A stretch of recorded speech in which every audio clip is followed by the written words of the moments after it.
Hi guys, it's Down Under Monkey. Tonight is just a bit of a catch-up video, I suppose. I haven't been putting much content out lately because I'm kind of in between levels of lockpicking, I suppose you'd call it. The Americans and stuff I've got, you know, they're a challenge, but they're not super hard anymore. So I've been trying to pick through some of the other stuff I've got that's a bit higher security, different style locks. So you got that MC lock.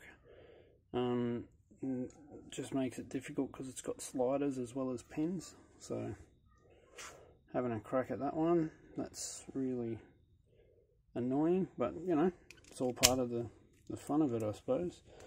This pretty unassuming looking little Dom Plura. Doesn't look like much on the key. Keyway is a bit gnarly though, to try and get in there and pick that, and the pins are just as frightening as the keyway, I can tell you that much. And I've been trying to get into my dimples a little bit, so I've got a Lips Kesso, I think that one is. But I really need a good set of dimple picks, so I've got to start saving for those. But aside from that, I've been helping other people out as well with a couple of projects. So I've been re-disking some of these Abloy locks that I've got to a bunch of keys that I already had, and making those work for some people. So I've got that one going out and a couple of other ones. A buddy of mine gave me a massive box of locks. He's in the sport, but he's lacking a bit of confidence at the moment, and some of the locks he's got, he said, were kicking his butt. And I found out why, because he's got these, they don't look like much, that's just the Lockwood key and knob cylinder, but up the top here are absolutely stacked full of spools, nasty little buggers too. See if I can quickly rip one open and show you what's in it. So yeah, this is why he was getting a bit disheartened, and it was hard to explain to him over the phone what was going on. So I figure if I just take some of these, I'll progressively pin them for him. So they're only populated to 5, but that's not the issue. The issue is with what's up in the top. So you got these mongrel little Assa Abloy spools. They're a pain in the ass, because you don't get much of a counter rotation on them, and that one actually looks like it's pretty scuffed up around the base of it. So yeah, that's kind of disheartening for him to start picking and find out that nothing's working and not knowing why. And yeah, I offered to grab his box of locks off him, and oh, that light is horrendous. Hold on, there we go. Yeah, I offered to grab his box of locks off him and progressively pin some of these locks. I've just finished picking this bunch over here. Progressively pin it so he gets a bit more enjoyment out of it, and maybe he might stick around in the sport and be happy with it. So start with some standard pins, and then maybe introduce a couple of spools, some deep spools and some serrations. But anyway, I'll show you the box of locks he gave me to play with. So the reason he was having so much trouble too is because he's trying to pick stuff like that. Straight off the bat, 7 pins, and that's a monster of a keyway too, the Ving cards. Again, these little Lockwood Assa Abloys have those nasty little spools in them. He's got some good quality stuff in here, I'll give him that much. He's prepared, but just needs a little bit of hand to get started. So I'll grab the box off him, and I'll pin up a few of these. He's got that nice little Lockwood too. One of the ones he's probably having trouble with the most is that one. That's a BPA core, so sort of semi-restricted, I think. But these have a trap pin in them. I'll see, actually, I would have the BPA core here. So in the side of this one, you've got this this little track that runs around.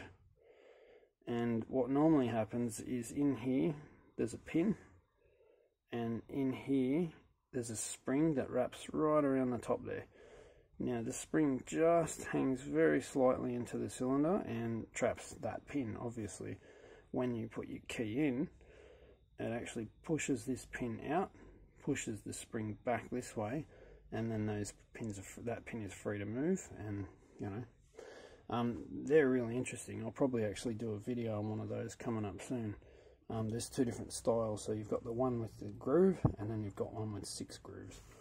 I've got both of those versions. So, but yeah, you won't really have a lot of luck picking those, because that trap pin, if you're not sure about it and you overset, you won't get it back. And he gave me the progressive set to play with. This is just a simple Sparrows version, I think it is. So that's your standard.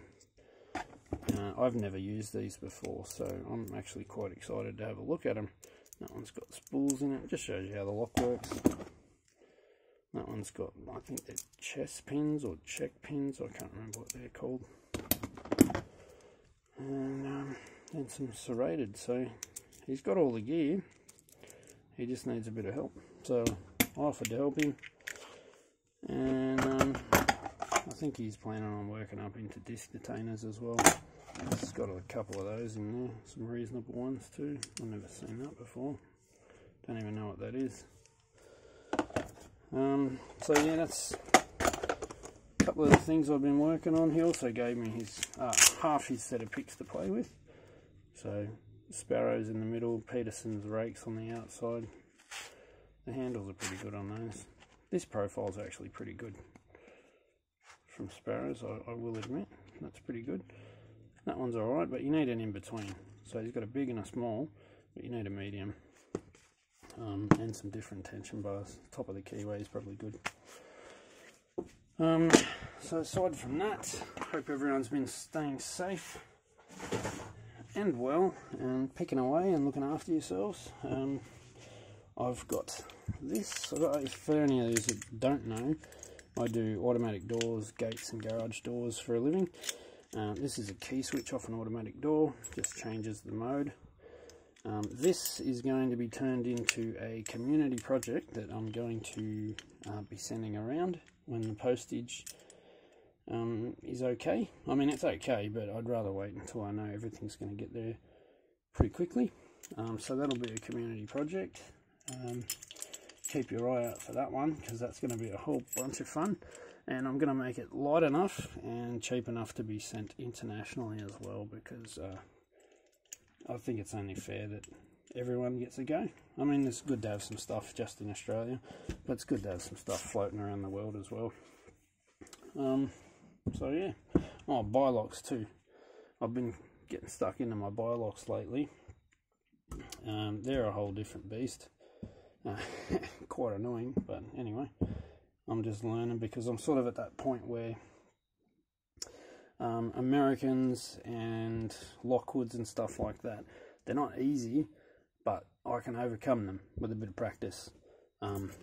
This stuff, yeah, this is different, so it's kind of like that next level.